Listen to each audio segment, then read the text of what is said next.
Bien le bonjour internet et bienvenue dans le codex des biais cognitifs. Aujourd'hui nous allons parler de l'effet de difficulté du traitement. L'effet de difficulté de traitement est un biais pour une fois tout à fait intuitif.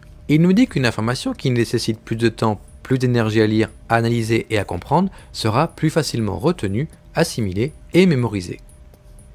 Le cerveau est bien fait, il régule les informations qui y rentrent. Si une information qui y rentre est considérée comme éphémère, par exemple, il me manque une bouteille de lait, je pars au magasin en chercher, cette information est effacée après l'avoir fait car non essentielle le lendemain.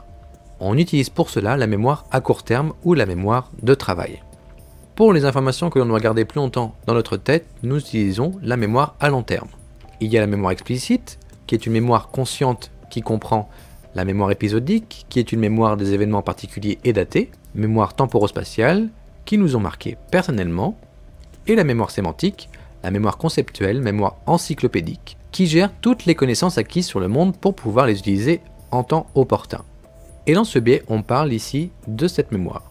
Mais malheureusement, la mémoire explicite, on ne peut pas l'utiliser constamment, car il y a un coût énergétique trop important pour que cette phase de traitement quotidienne soit la plus utilisée. C'est pour ça qu'existe la mémoire implicite, qui est une mémoire inconsciente qui comprend la mémoire procédurale, avec les apprentissages, les conditionnements simples. Par exemple, c'est grâce à la mémoire procédurale que je peux conduire sans réfléchir.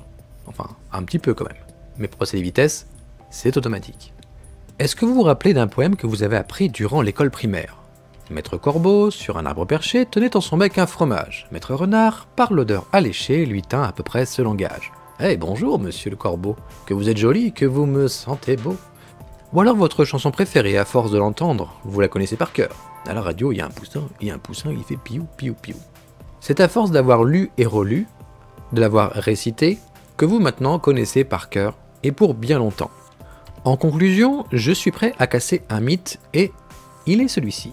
Dans un monde où tout va vite, où l'on a 2 écrans, 10 pages internet ouvertes, la musique en plus, on demande à notre cerveau de traiter de plus en plus d'informations. Mais jamais trop en profondeur. Peut-être est-ce là le déclin de baisse de QI qui s'installe progressivement. Comme diraient les boomers, avant on avait un dictionnaire, il fallait chercher, maintenant internet nous donne à peu près toutes les informations que l'on veut.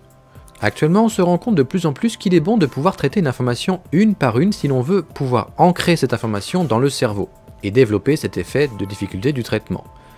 Penchons-nous dans la neuroscience cognitive et la conclusion est tout à fait claire. Attention, prêt à casser les mythes? Le cerveau n'est pas en mesure de réaliser plusieurs tâches de manière strictement simultanée. En fait, plusieurs zones peuvent s'activer en même temps. Mais le cerveau ne traitera qu'une seule tâche à la fois. La zone préfrontale, située à l'avant du cerveau, assure une forme de coordination et de planification, un peu comme un commutateur permettant au cerveau de passer d'une tâche à l'autre en quelques 100 millisecondes.